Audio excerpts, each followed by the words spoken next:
apprehended and taken away by masked and armed ICE agents with no identifying badges. So we decided it was time to speak up and share what's actually going on. The onslaught of ICE activity in our community is inducing trauma and is taking a toll on our children, taking a toll on our families, our staff, our community members. This surge has changed nearly everything about our daily lives. It's clear to me that there are multiple paths immigrants take legally to live and work in the United States, such as sponsorship, seeking asylum, refugee status, or temporary work permit, among others. You're the expert. The young boy Liam and his father, who were taken yesterday, have the documentation. I saw it with my own eyes when I visited the home. With that, I'll turn it over to Chair Granley. Thank you. Hi, thank you all so much for being here. My name is Mary Grandlin, and I serve as the school board chair for Columbia Heights Public Schools. Our city is known as a city of peace and was named an All-American City in 2016. We are a small working class community. I've lived there for almost 20 years, and it's a pretty great place to live.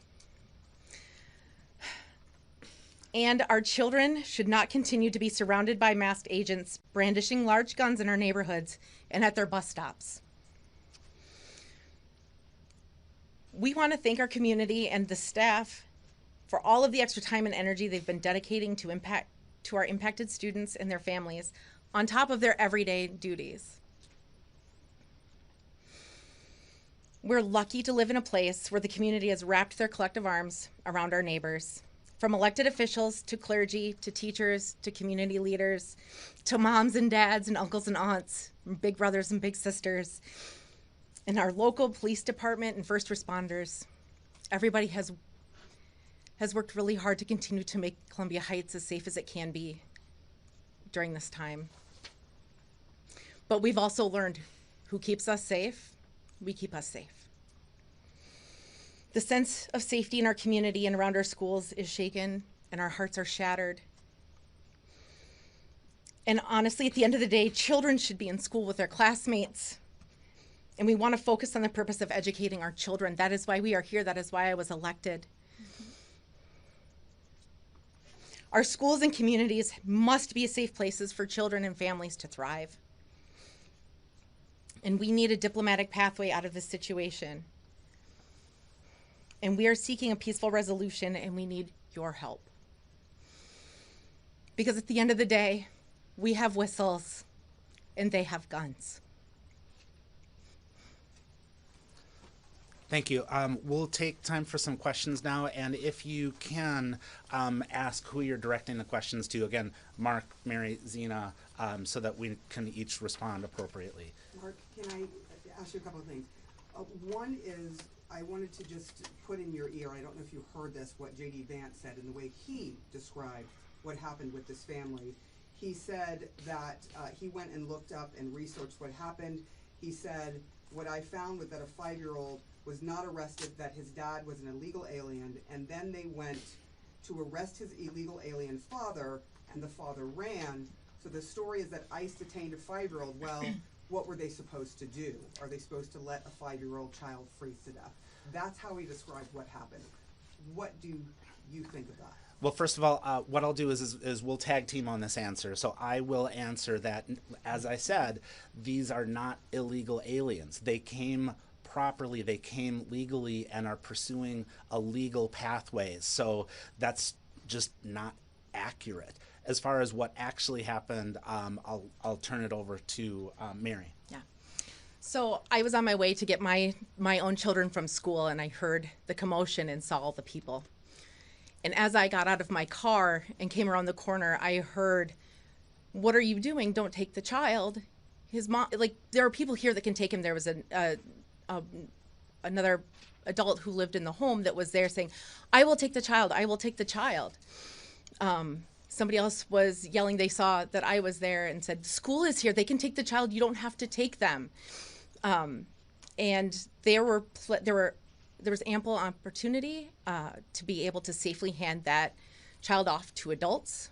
And mom was there. She saw out the window, and dad was yelling, "Please do not open the door. Don't open the door," because of the other picture that I'm sure you've seen, where there's a little boy knocking at the door with an ICE agent looming over him. And just the second question is, are you accusing ICE of using children as bait? Yes, I mean it's very clear from the pictures, from the videos, from firsthand accounts. I was there. This is what happened. Can I say too?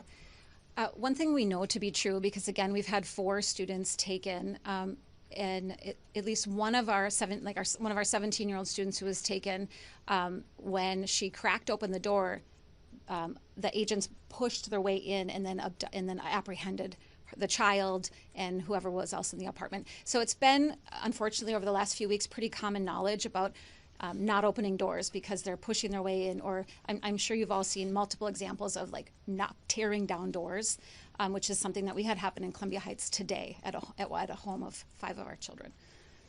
This is for Mark. Just to be clear, have you had any contact with the boy or his father since they were taken into custody? We have not had direct contact. We've had indirect contact. We've been trying to set up calls with the Dilley facility, but it's notorious to get that call time. So we're working on it, and we've had indirect contact. And just to clarify, were you working with this family on their asylum case before this incident, or were you just called in afterwards? I was just called in afterwards. I've been working on this for 36 hours. Mark, can you tell us whether the father and son, do you know from the conversations you've had with Senator Smith or other, whether they're being held together or if they've been separated at the facility? I believe that they're being held together because that's the point of the Dilley facility. It's a family holding center. But I can't 100% confirm that. But I believe that they are together. For the superintendent, DHS is pretty forcefully online responding to articles both locally and from international outlets that are taking your words about this situation and calling those journalists, and by extension you, liars about this incident. To the best of your knowledge, do you know if their version of events is accurate in the idea that Dad ran away when ICE was there and Liam was left alone in the driveway?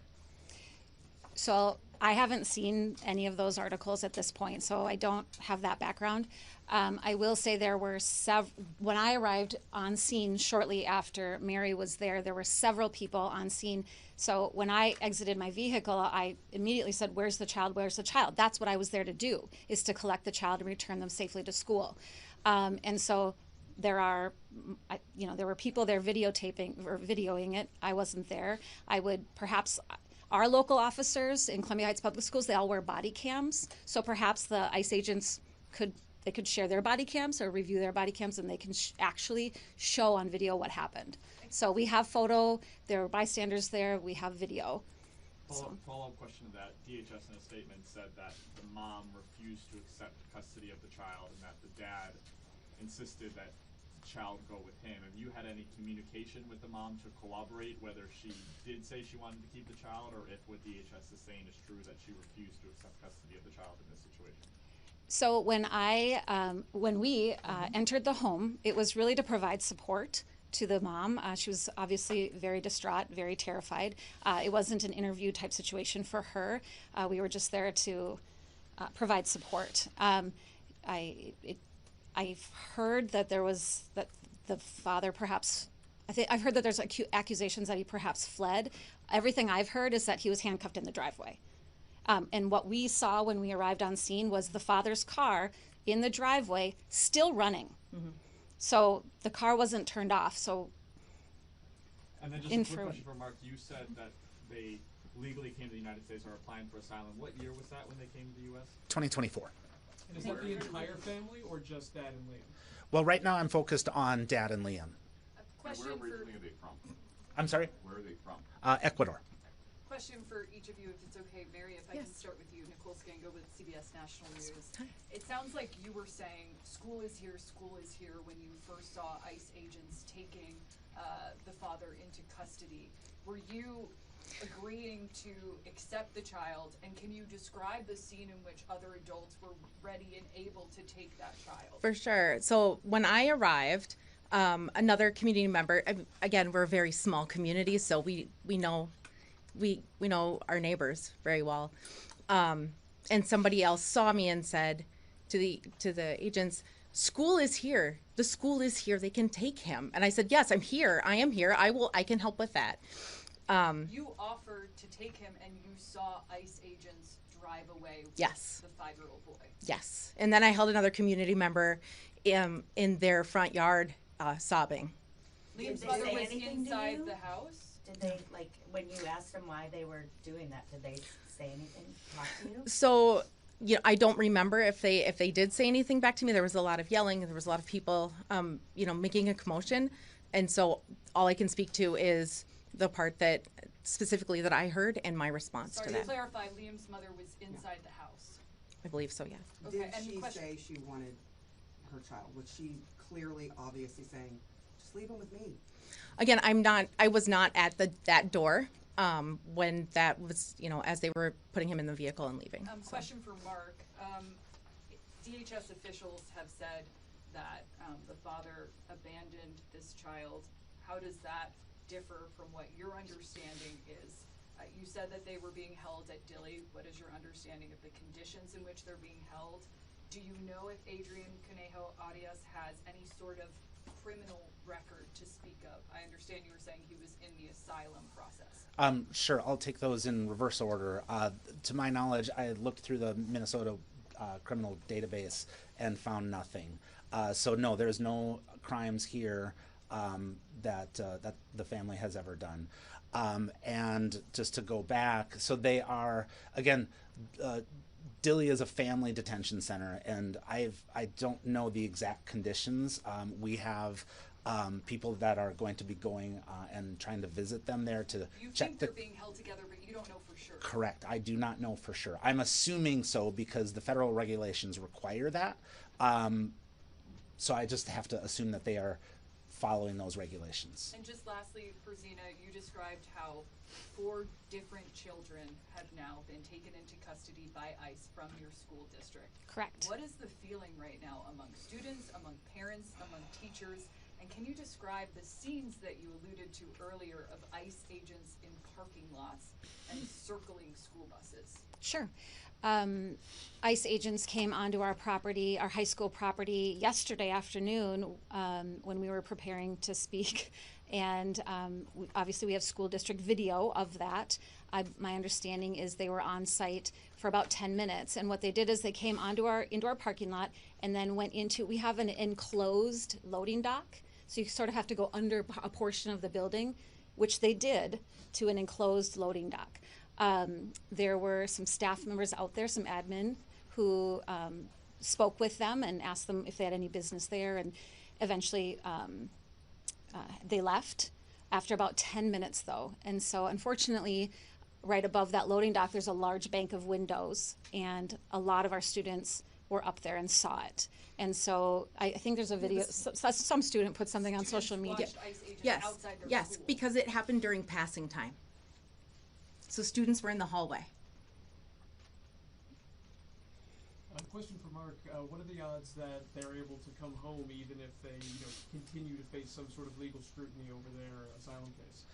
So we're looking at our legal options to see if we can free them either through some legal mechanism or through moral pressure. So we're hopeful. We have to be hopeful. Mark, is the mother, did she not come out because she was concerned she would be grabbed by ICE, or do you? I would presume that, yes. Mark, I just have a question for you and then the superintendent as well. Do you know if Liam's parents had DOPA forms and who was listed on them, whether it was a family member, a relative, friend? And how as a school district are you set up to handle situations where minors' parents are detained? Is that something where you have policies in place where school district representatives can take custody of the child? Are you legally able to do that if you're not listed on the DOPA form? I don't know yet if they do, because again, I've only been working on this for about 36 hours and we've had more pressing issues. So that's the next level of our communication with the family for that. Do they have other children? I'm going to finish that question. Our school district started working on this a year ago, actually, and there are community law firms that came in pro bono and provided know your rights trainings to our families and provided those DOPA forms to our families. So those are available out there for people to take. Generally, they're not listing school district staff as the recipient. There's generally someone else. I have gotten some inquiries about would that be okay. And so, of course, we have to follow school district policy and state law and all of that. And but I think the comment about would we take Liam into our custody, we wouldn't take him into our custody at the scene, but we could take him back to school and care. And that's, that has been typical of, anytime after school when a parent is late to come picking their child up or something like that. We can hold on to the child until we find, because of course we have the emergency contact list. We would know who to contact if a parent isn't available. Just for clarity, you have said that you believe that ICE is using children as bait. How so, and in what way are you saying that they were trying to use the child to get the mother to come out to take her into custody? And have you seen any other situations where they've used, allegedly used children as bait? I haven't seen any other situations in that case, but when I came on scene to assess the situation, that's the information that was relayed to me. If you watch the videos that are out there, there are 7, 8 agents all around. I would infer that the mother was probably fearful to open that door, and I've heard on the video the husband telling her to not open the door for fear. So the husband could see what was happening. He was right there. We all seen the photo of the agent there. So, yeah. But that's what you mean by using as bait, by knocking on the door and then trying to get the mother to come out. Correct. Do you have any knowledge if the family has any plans to go to Texas to see them or try to get in personal contact with them? At this point, not yet. So, again, I'm focused on this urgent need of a 5-year-old in ICE custody. Right now, that's my focus. What do you want people to know about this family, about Liam? Well, we had the opportunity to talk to his preschool teacher yesterday, and she said he was just a wonderful child, a great student, that she and the classmates miss him. My quick, assessment of the family, when I walked in to the house, immediately to the left, there was a huge teddy bear and, lots of things available for children to play with, things that you would expect to see. So that really struck me and caught my eye when we walked in. Yeah. Can you tell us anything about the other 3 students who were apprehended? So I'm not releasing names. I don't have permission to release names. One was a 10-year-old child who was apprehended with her mother on their way to elementary school. She had been with us since she was in kindergarten and is now in 4th grade. So just imagine, think back to your kindergarten teacher, right? Kindergarten teachers love their children forever and ever. And so all of the teachers in that school were shattered. It was a very difficult day. And then it happened again and again and again. So the other 2, I mentioned the 17-year-old in the apartment, and then on the same day that Liam was taken, that morning, a 17-year-old boy was taken from his car on his way to school. The kids just want to come to school. They want to be in school. We want them in school. They want to be in-person learning. They thrive. They're happy in school. So like Mary said, it's a really nice community, tight-knit community. Yeah. Can you say more about that incident you were mentioning, busting down the door with 5 students? I don't have a lot of information. It happened today. And I can verify it because one of my principals went to the address to check on the family, that the door was broken down. I believe it might be a multi-family unit. And so when I looked up the address, I have 5 students currently residing at that address. The other 4 students detained, do you know what their status is, where they are, if they're still in custody, The other 3 students detained? I know that the 10-year-old was taken to Texas as well. I don't know which facility. And the 17-year-olds, I don't know. Mark, can you speak to the asylum request by this father and son? What were they fleeing in Ecuador? What were the circumstances based on your understanding? That I'm not willing to talk about because asylum claims are confidential. Do we know if Liam's mom is a U.S. citizen? I'm not sure I'm ready to talk about that either. Right now, I'm focused on getting Liam out of ICE custody, but thanks for the question. You speak to the fact that they're in Texas right now. How challenging does that make this for you versus if they were detained somewhere closer? And you alluded to this earlier, but why do you think ICE officials moved so quickly to transfer them to Texas? There was, I just saw a report that just in Minnesota in the past few weeks, immigration lawyers have filed over 300 habeas petitions in the state of Minnesota. And with a habeas petition, you have to file it in the jurisdiction where the detained person is. And it makes it a lot harder for lawyers to file habeas petitions in Texas when we're up here in Minnesota. And so that's presumably the strategy for moving them that quickly.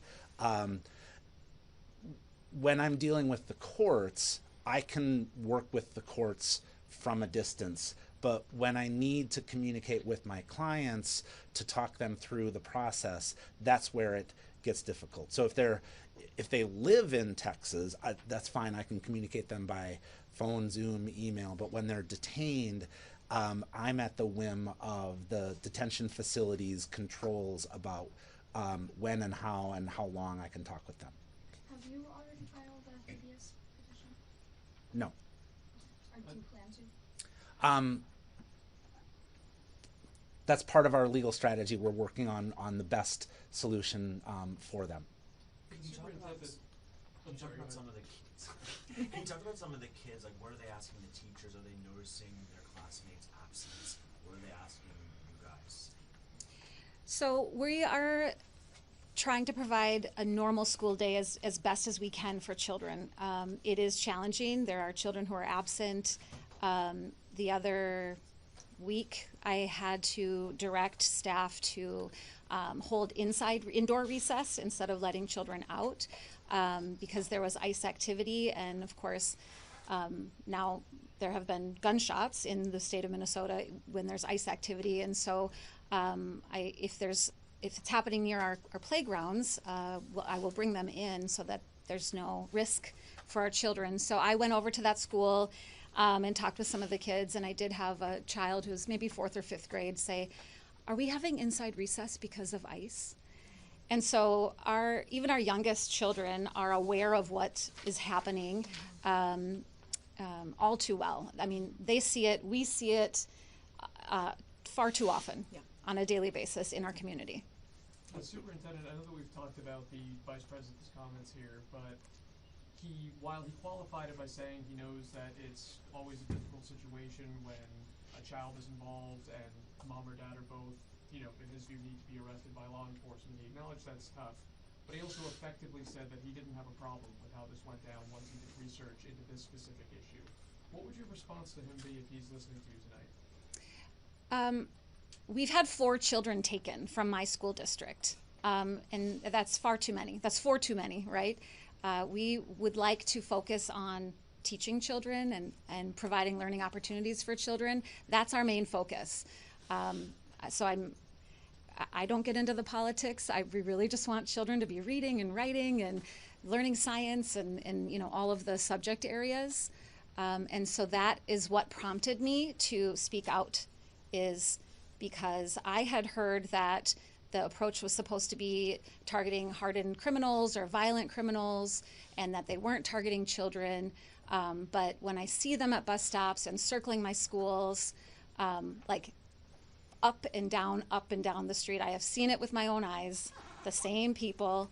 In gear, in tactical gear. Yeah. So that's what prompted me to speak out. I mean, I this isn't what I aim to do. I just aim to be taking care of our children, right? And I would like to be able to do that. And when children and their families and my staff are fearful, I'm telling you, it's really taking a toll. Mm-hmm. Have there been any clashes between, like I drove past the school today and there are police everywhere. Have there been any clashes between local authorities and federal agents? Not to my knowledge. I don't represent the police department, but not to my knowledge. Not that I've heard either. Yeah. Are you in touch with other school districts that are dealing with this? I mean, you're obviously the first to publicly acknowledge this, but what has that conversation been like? Yeah, actually the superintendents here in the metro area and across the state of Minnesota are very close. We have a Minnesota Association of Superintendents organization that works together, and we definitely have these conversations. My understanding is that Senator Prokosch will be having a press conference on Tuesday at the state capitol and has invited school officials to be there.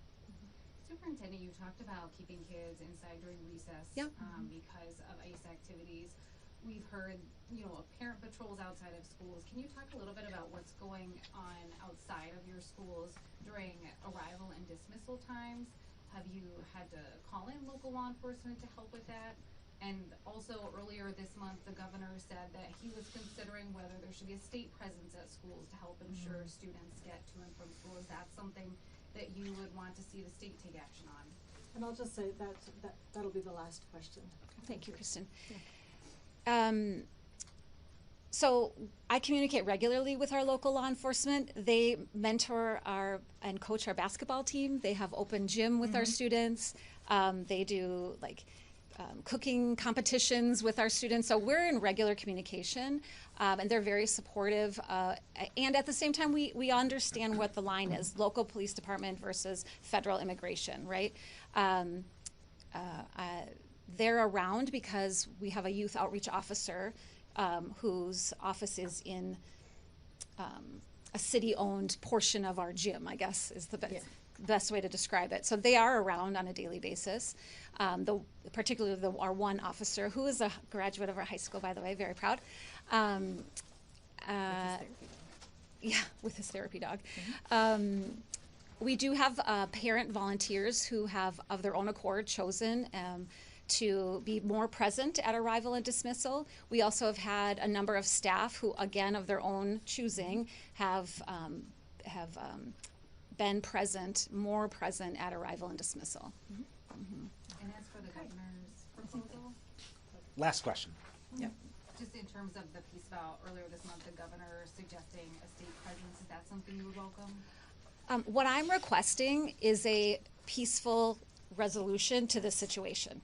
So I'm not requesting state officials to come to the school district. I'm requesting that we find a peaceful resolution out of this situation. Diplomatic and peaceful. That's what I'm requesting. Thanks everybody for your interest, and I hope that you get this out so that everybody knows about this. But thanks again for coming. Thank you very much. If anyone has any questions about spelling or anything like that, let me know.